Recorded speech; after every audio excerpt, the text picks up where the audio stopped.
All right, this video will be called the Rosetta Stone of Frequency. They say the universe is vibration, but that phrase gets tossed around so casually that people forget what it really means. It doesn't just mean things are wavy.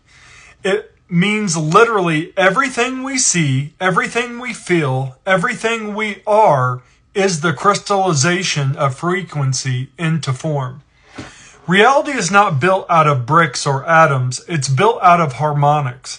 And once you start to look through the right lenses, you see that every tradition, every science, every sacred system is pointing to the same thing. They were all trying to decode the one Rosetta Stone, the blueprint of frequencies that shape existence. So what I want to do here is first paint the whole picture. The fields of fields. And then walk you through the 8 major lenses we can use to decode it. When you see them together, you'll understand not just why the ancients obsessed over numbers, notes, and symbols, but why you yourself are living inside a symphony that is composing your body, your life, and even your lifetime. The whole picture. At the highest level, creation is a harmonic grid. Think of it like an orchestra where different sections are tuned to different scales, but all of them together form the music of reality. There isn't just one core frequency. There are families of them, nested like Russian dolls. Some traditions say that there are 3 primordial tones. Others say 5. Others 7, 9, 12, 22, 64, or even 144,000. It sounds like a disagreement, but in truth, it's harmony. Each lens is not replacing the others. It's resolving the music at a different octave. That's the secret. The universe is fractal resonance. Every frequency set from the zodiac to your DNA is just a different zoom level of the same cosmic chord. Now let's walk the lenses one by one. The first lens is the triune. 3 is the irreducible root of creation. No duality can stand alone without a third that balances it. Every tradition knew this. Father, Son, Spirit, Brahma, Vishnu, Shiva, the 3 primary gunas of energy. Even physics speaks in triads, mass, energy, and space. Why does 3 shape reality? Because it creates stability out of polarity. Imagine a line. 2 points. It can only go back and forth. Add a third, and suddenly you have a triangle, the first stable form. Every cycle, every spiral, every birth needs 3: source, conduit, and manifestation. This is why triads are seen everywhere, in your body, mind, body, spirit, in music, the chord, in geometry, the triangle, in story, beginning, middle, and end. Without the triune, nothing holds. So what does 3 mean as a frequency? It's the vibrational key of balance, not 3 tones you can play on a keyboard, but the principle that all vibration folds into 3s: source, polarity, and synthesis. It is the minimum resonance required for anything to be stable, alive, or meaningful. For the second lens, we have the pentatic. 5 introduces motion, growth, and spiral. It is the number of the golden ratio, of the pentagram, of unfolding life. Every plant unfurls in 5s. Your own body carries it.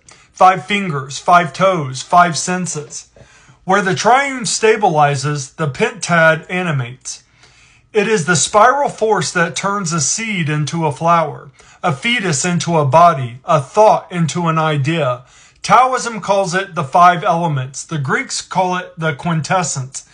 It's why 5-point stars mark both magic and life. So what does the 5 mean as a frequency? It is the resonance of unfolding. Not 5 notes, but the spiral itself. The golden proportion. The living wave of self-similar growth. 5 is the vibration of regeneration and expansion. So why 5 for phi, the golden ratio 1.618? How's that 5, Josh? 5 is not just a number. 5 is the doorway where the golden ratio enters creation. 5, 1.618, emerges from the pentagon 5. If you draw a regular pentagon, the diagonals inside it naturally form a pentagram, a 5-pointed star. The lengths of those diagonals and edges are in golden ratio proportions. So 1 to 1.618. This means the geometry of 5 is the root container of phi. Look at nature. Most flowers bloom in 5s or multiples of 5. Cut an apple sideways and you'll see a 5-pointed star inside. The spirals of pine cones, sunflowers, and seashells all follow Fibonacci ratios, which converge on phi. And the Fibonacci sequence itself turns around the number 5 like a hinge. 5 is the first anchor of the spiral, the living rhythm of growth. That's why 5 is called the number of life. 3 gives you balance, 4 gives you foundation, but 5 animates them both with motion. It is the bridge between structure and spirit, the 4 corners of plus the center point, the quintessence, the 5th element that the alchemists knew as ether. Without 5, you would have form but no unfolding. With 5, the spiral ignites. So when we say the golden ratio, what we're really saying is the song of 5.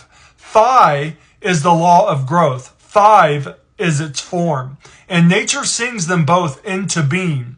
Your body carries the same signature, 5 fingers, 5 limbs, 5 senses. You are a phi machine, unfolding exactly as the plants do, spiraling life into form. Lens 3, the planetary chakra. 7. 7 is embodiment. It is the octave of life, 7 chakras, 7 classical planets, 7 visible tones of the diatonic scale, 7 days in a week. Why does 7 shape the way we live? Because it marks the ladder of ascent and descent. It shows how spirit condenses into matter through energy centers of your body and how it rises back up. It's the breathing cycle of incarnation itself. Every stage of life unfolds in 7s.